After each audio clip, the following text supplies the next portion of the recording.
நம்மளுடைய நிறம் நேச்சுரல்ஸ் ப்ராடக்ட்டில் நம்ம வந்து எப்படி ஒரு மெட்டீரியல் வந்து கலெக்ட் பண்ணுறோம் அப்படிங்கிறத அவங்க காமிக்க தான் இப்போ வந்திருக்கேன் நான் ஆக்சுவலாக. இது பார்த்தீங்கன்னு சொன்னாக்கா கற்றாழை வந்து நம்ம போகும்போது அந்த வேலை பார்த்தோம்னாக்கா ஒரு இடத்துல நல்லாவே முளைச்சிருந்தது.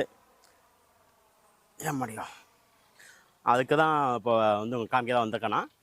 அப்போ சின்ன கால்வாய் மாதிரி இருக்குது இது. இதில் வந்து பார்த்தோம்னாக்கா கற்றாழை அது இப்போ வந்து உங்களுக்கு மழை இல்லைங்கிறதுனால ரொம்ப சுருங்கி போயிருக்குது பார்த்தோம்னாக்கா.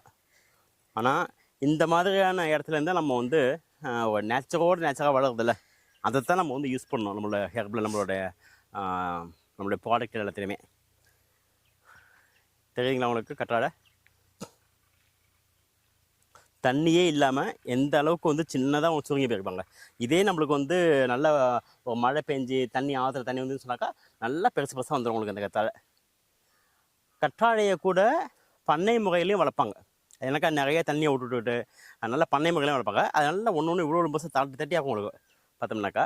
ஆனால் வந்து அதை விட இந்த மாதிரி இயற்கையாக வளருதில்ல, இதில் வந்து நம்மளுக்கு வந்து பெனிஃபிட் நிறையா. அதாவது இதோட அந்த மெடிசனல் ப்ராப்பர்ட்டி வந்து நல்லா கான்சன்ட்ரேட்டடாக இருக்கும். ஸோ இந்த மாதிரி பொருட்களை எடுத்து நம்மளோட ஹெர்பல் ப்ராடக்ட்டில் யூஸ் பண்ணும்போது தான் அதோட பெனிஃபிட் வந்து நிறையா கொடுக்க முடியும். அதுக்காக கொஞ்சம் கஷ்டமே ஆனாக்க கூட நம்ம இந்த மாதிரி இடத்துல வந்து தேடி கண்டுபிடிச்சி அப்படி தான் நம்ம இடத்துல போய் நம்ம ப்ராடக்ட் வந்து யூஸ் பண்ணுவோம் நம்ம.